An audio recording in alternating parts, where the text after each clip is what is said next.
It seems like we're gonna get into this whole mess between Cardi B and Offset. Recently, they've both been kind of having a spit and spat back and forth on IG Live, all over Twitter. It's gotten to the point now, text messages at this point is being casted all over the internet. You got Offset accusing Cardi B of cheating while she was pregnant. And honestly, this whole thing, it just comes to show that it's two people hurting each other just for the sake of hurting each other. Hurt people hurt people.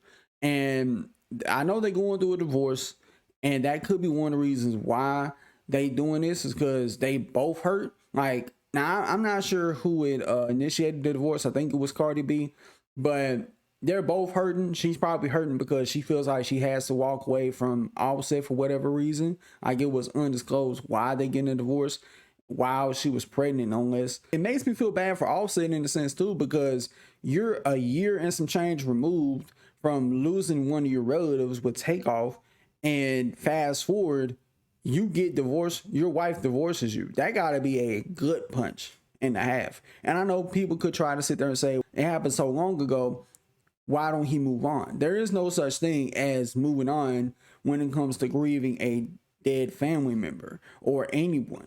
Because if you're really close to that person, y'all gonna be, you gonna be messed up by that loss for a long time. And you expect somebody who is your significant other to be there by your side when you're going through it, through thick and thin. It don't matter how long you grieve and how long you crying, how long you messed up about it. And for Cardi B, if she is the one that initiated the divorce, to hit him with the divorce papers is kind of crazy, because it's bad enough that happened to him. Now he got to deal with losing you. Like, granted, we don't know what happened behind the scenes that led up to this. We just don't.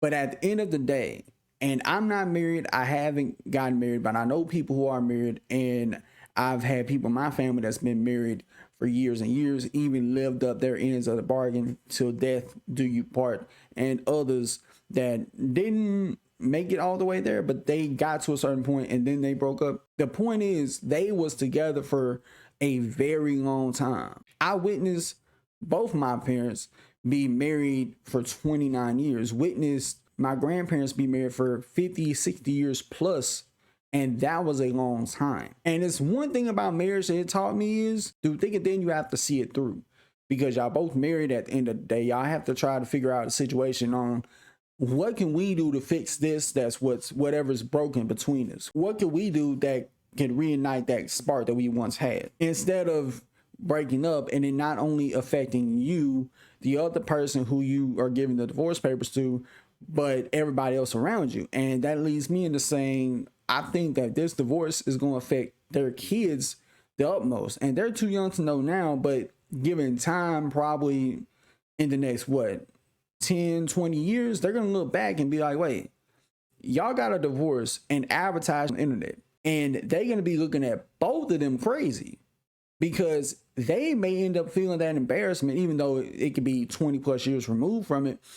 But that digital footprint is going to always be there, and they're going to grow up thinking, yo, y'all didn't have to do this. It's one thing for y'all to break up when we were kids, but y'all doing this on a public platform, clashing with each other. And I do understand that there are some legit reasons to get a divorce, but people got to understand that in a marriage, from what I know at least, it's no longer about you. It's about both of y'all. It's about what are y'all gonna do, how y'all gonna see things through, and how this could adversely affect people around you, your kids, your friends, your family, who probably grew up seeing y'all together. Now, friends, it may not affect them as much. They can at least have some sense of an understanding, but it'll have a bigger impact on your family and your kids that are around you, because they may have had in their mind that, oh, y'all gonna be together forever, a big old happy family. Now, if you stay together to the point that the kids grow up and they're able to take care of themselves, then fine. But they can still feel a way about it. And I think the big thing is, don't advertise your next new piece in front of your kids, because they're gonna feel a way. They're gonna be like, wait, why are you doing so-and-so in my face? And what they don't realize is, in the process of you hurting somebody, you're also hurting people who ain't got nothing to do with it. But with that being said, y'all let me know what you think about this story in the comments below. Till next time, I'll see y'all in the next video. Peace.